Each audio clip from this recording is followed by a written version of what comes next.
नमस्कार, आप सभी का स्वागत है हमारी दिवाली के खास पेशकश में और मैं हूं आपके साथ ललिता नैथानी। सबसे पहले आप सभी को हॉलीवुड न्यूज़ की ओर से दीपावली की हार्दिक शुभकामनाएं। दिवाली यानी दियों का त्योहार, हर तरफ रोशनी ही रोशनी। इस दिवाली हमारी कामना है कि आपके घर माँ लक्ष्मी का वास हो, सुख समृद्धि हो।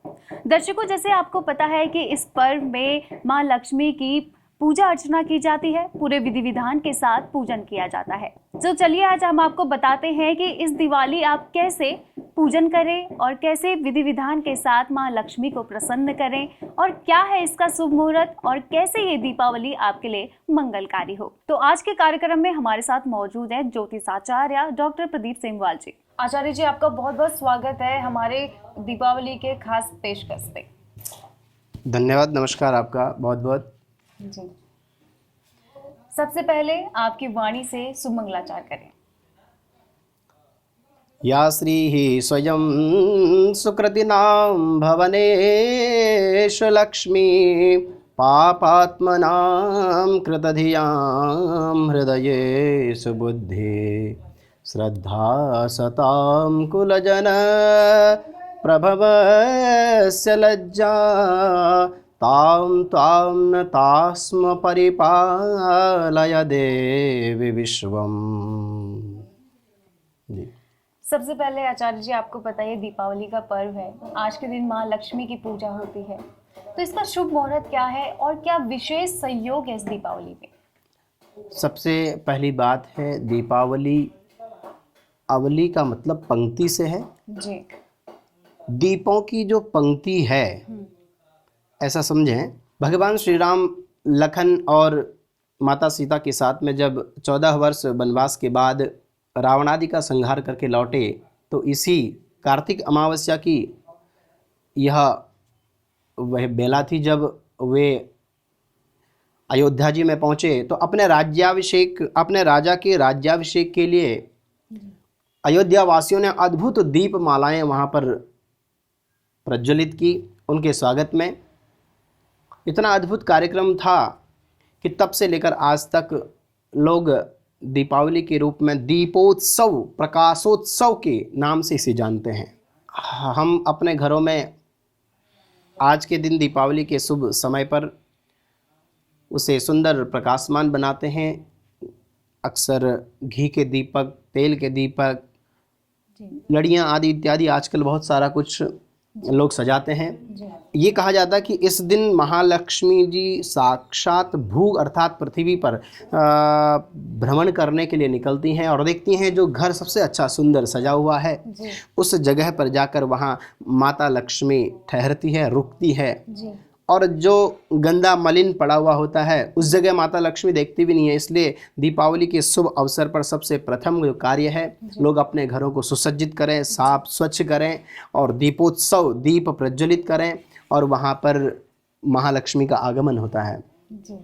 आपने कहा मुहूर्त के विषय में, मुहूर्त दीपावली एक अपने आप में ऐसा समय है जब प्रभात से लेकर मध्य रात्रि तक मुहूर्त निरंतर चलते रहते हैं। समय निश्चित अवधि है कब किस समय में हमें महालक्ष्मी का पूजन करें कि लक्ष्मी हमारे घर में आकर के स्थिर हो जाए, रुक जाए। दीपावली के शुभ मुहूर्त की हम बात करें तो गोधूली बेला का जो सही समय है, उपयुक्त समय है, वे हमारे पास शाम को 5:50 से और 8:27 तक। और स्थिर लग्न सदगृहस्थ के लिए सबसे उपयुक्त समय होता है।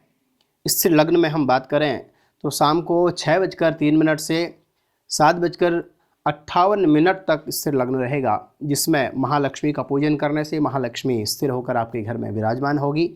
हम बात करें सिंह लग्न, स्थिर लग्न की, तो रात्रि 12:36 से और 2:55 तक रात्रि में ये महानिशीत समय होगा। रात्रि में ये महालक्ष्मी पूजन का सबसे उपयुक्त समय और सबसे श्रेयस्कर समय सदगृहस्थ के लिए यह होगा, जिसमें आप अपने इष्ट आराध्य की साधना कर सकते हैं। आचार्य जी, आपने अभी बताया कि किस मुहूर्त में हम लोग अच्छे से पूजा कर सकते हैं, किस मुहूर्त में हमें पूजन करना चाहिए, किस मुहूर्त में हमें अपने गृहस्थ में जो हमारा घर है वहाँ पे हम पूजा कर सकते हैं, घर के स्थल पे। तो आपसे जानना चाहेंगे कि किस प्रकार से हम इस पूजा को करें, क्या क्या इन चीज़ों में हमें ध्यान रखना चाहिए, किस तरीके से माँ लक्ष्मी का पूजन करना चाहिए। बहुत अच्छी बात है। महालक्ष्मी के पूजन करने में जी गृहस्थियों में लक्ष्मी की सतत आवश्यकता होती है जी और सदगृहस्थ के कार्यों को संपादित करने के लिए महालक्ष्मी की कृपा हमारे ऊपर हो, ऐसी हमें कार्य करने चाहिए। जी तो आप देखेंगे महालक्ष्मी को प्रसन्न करने के लिए सबसे बड़ी बात है कि घर साफ सुथरा हो, जी और महालक्ष्मी प्रसन्न करने के लिए माता और पिता का आप स्तवन करें। जी उन्हें किसी प्रकार का कष्ट हो और आप घर में जो है महालक्ष्मी के आगमन की यदि प्रतीक्षा कर रहे हैं जी तो हम नहीं समझते हैं घर में लक्ष्मी का आगमन होगा। जी वहाँ रावण कुंभकर्ण ही पैदा होते हैं, सत्पुत्र वहाँ पैदा नहीं होता है। जी इसलिए माता और पिता का आप पूजन करें, उनका स्मरण करें। यदि वे प्रसन्न हो जाएं जी तो सब कुछ आपको यहाँ उपलब्ध हो जाता है। मैं आपको अगर आजकल की बात करूँ तो घर में आप अपने यहाँ पर साफ़ सुथरा घर को रखें, जी घी का दीपक जलाएं, हम्म, पूजन के समय तेल का दीपक जलाएं और महालक्ष्मी के षोडशोपचार आप पूजन करें। श्री सूक्त के आप 16 पाठ करें। यदि आपको श्री सूक्त नहीं आता है तो आप किसी अच्छे ब्राह्मण को घर में बुला करके जी उनके द्वारा श्री सूक्त के 16 पाठ का आप नित्य दीपावली के शुभ अवसर पर वहाँ पर आप करवाएं। महालक्ष्मी अति प्रसन्न होगी। जी जी आचार्य जी, आपसे जानना चाहेंगे, अगर जैसे घर पे या व्यापार की अगर हम बात करें, वहाँ पे अगर पंडित नहीं आ सकते हैं तो अगर कोई स्वयं से पूजन करना चाहे तो उसके लिए एक सरल उपाय क्या हो सकता है। सबसे बढ़िया है कि वे अपने व्यापारिक दृष्टि से अगर मैं बताऊं आपको, आज ही के दिन जो हमारे बढ़िया लोग हैं जी वे क्या करते हैं कि आज के दिन अपने यहाँ पूजन बही खाते इत्यादि शुभ और लाभ का, हानि और शुभ का जो है वो आज अपना बही खाता बनाते हैं, पूजन करते हैं, जी लेखनी का पूजन करते हैं। मैं आपको बताना चाहूँगा कि उन लोगों के लिए सरलतम साधन है ह्रीं महालक्ष्म्यै नमः। इस मंत्र को वे 16 बार नित्य जपें, 108 बार जाप करें, अन्यथा 16 बार वे इसको जाप करें। और इसके साथ में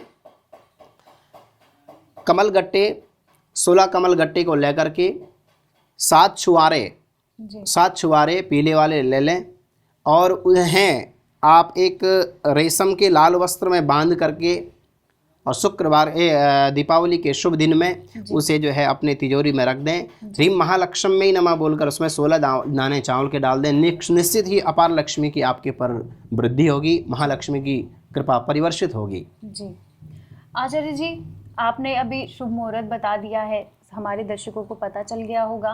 साथ ही किस तरीके से, कौन से मंत्रों के साथ हम पूजन कर सकते हैं, आपसे जानना चाहेंगे। अब कि घर में अगर हम घर की बात करें, मंदिर का स्थान कौन सी दिशा में होना चाहिए, वहाँ पे कौन सी चीज़ें नहीं होनी चाहिए, इसमें कुछ जानकारी बताएं।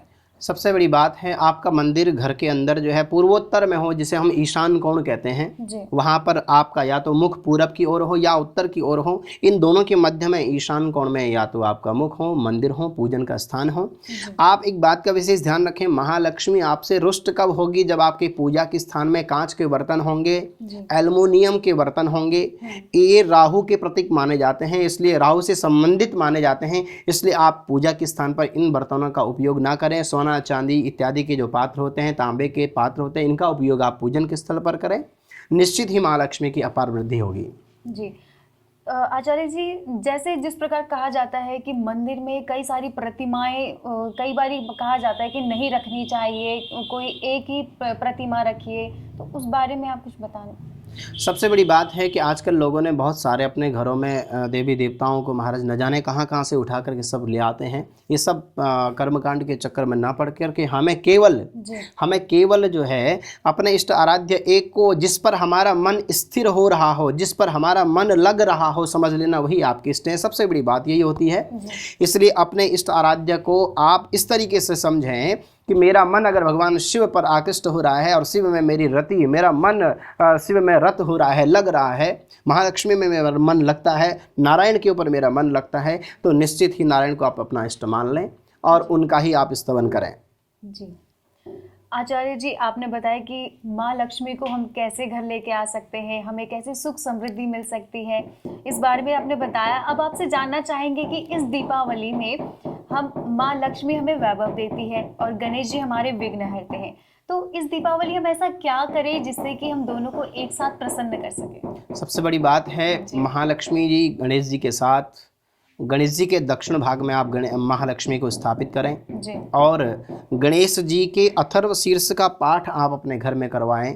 गणपति अथर्व शीर्ष है, जी। गणेश जी के या नामावली है। जिन्हें अथर्व शीर्ष नहीं आता है वे नामावली गणेश जी के ले सकते हैं। ओम गणंजाय नमः, गणपतये नमः, हेरंभाय नमः, धरणीधराय नमः, महागणपतये नमः, लक्षप्रदाय नमः, क्षिप्रप्रसादनाय नमः, अमोघ सिद्धे नमः, अमिताय नमः, मंत्राय नमः, चिंतामणये नमः, निधये नमः, सुमंगलाय नमः, बीजाय नमः, आशापूर्वकाय नमः, वरदाय नमः, शिवाय नमः, काश्यपाय नमः, नंदनाय नमः, वाचा सिद्धाय नमः, दुंडी विनायकाय नमः, ह्रीं रिद्ध्यै नमः, ह्रीं सिद्ध्यै नमः, ह्रीं तुष्ट्यै नमः, ह्रीं पुष्ट्यै नमः, ह्रीं श्रियै नमः, ह्रीं लाभाय नमः, शुभाय नमः, आमोदाय नमः, प्रमोदाय नमः, सांगाय सशक्तिकाय सायधाय सपरिवाराय वरदमूर्तये नमः, मंगलमूर्तये नमः, भगवते श्री गिरिजानंदनाय नमः। ये गणेश जी के नाम मंत्रों से आप गणेश जी का पूजन कर सकते हैं और इसके साथ में महालक्ष्मी को प्रसन्न करने के लिए आप श्री सूक्त का 16 पाठ अपने घर पर करवाएं। ये श्री सूक्त ह्रीं हिरण्यवर्णां हरिणीं सुवर्णरजतस्रजां चंद्रां हिरण्यवीं लक्ष्मीं जातवेदो म आवह तां मैं आवह जातवेदो लक्ष्मी मनपगामिनीं यस्यां हिरण्यं विंदेयं गामस्वं पुरुषानहम्। ये महालक्ष्मी का जो श्री सूक्त है इसका आप अपने घर में पाठ करवा करके आप कर सकते हैं तो बहुत अच्छी बात है। अन्यथा आप किसी योग्य ब्राह्मण को बुलाकर श्री सूक्त और गणपति अथर्वशीर्ष के 16 पाठ करवा करके आप महालक्ष्मी को अति प्रसन्न कर सकते हैं। आचार्य जी बहुत बहुत धन्यवाद आपका। हमारे दीपावली के खास पेशकश में आप आए और अपना कीमती समय दिया, साथ ही आपने हमारे दर्शकों को शुभ मुहूर्त और कैसे लक्ष्मी पूजन किया जा सकता है, क्या क्या विशेष ध्यान रखने योग्य बातें हैं, वो आपने सब कुछ बताया। उसके लिए बहुत बहुत धन्यवाद। बहुत बहुत धन्यवाद आपका। आप इस न्यूज़ चैनल के माध्यम से, आपका हॉलीवुड न्यूज़ चैनल के माध्यम से आपने यहाँ पर आमंत्रित किया, तो हम सभी दर्शकों को शुभ दीपावली की बहुत बहुत शुभकामनाएं प्रदान करते हैं। महालक्ष्मी आप सभी दर्शकों के घर में स्थिर होकर के विराजमान हों और आप सभी लोग धन धान्य से परिपूर्ण हों। महालक्ष्मी दीपावली की इस शुभ बेला पर सभी दर्शकों को हमारी ओर से बहुत बहुत शुभकामनाएं। श्रीश्चते लक्ष्मी च पत्न्यां बाहोरात्रे पार्श्वे नक्षत्राणि रूपमस्विनो व्यात्तम स्नन्निखाणामुं मयि खाण सर्वलोकम मयि खाणः। महालक्ष्मी आप सभी लोगों का मंगल करे। बहुत बहुत धन्यवाद ललिता जी आपका।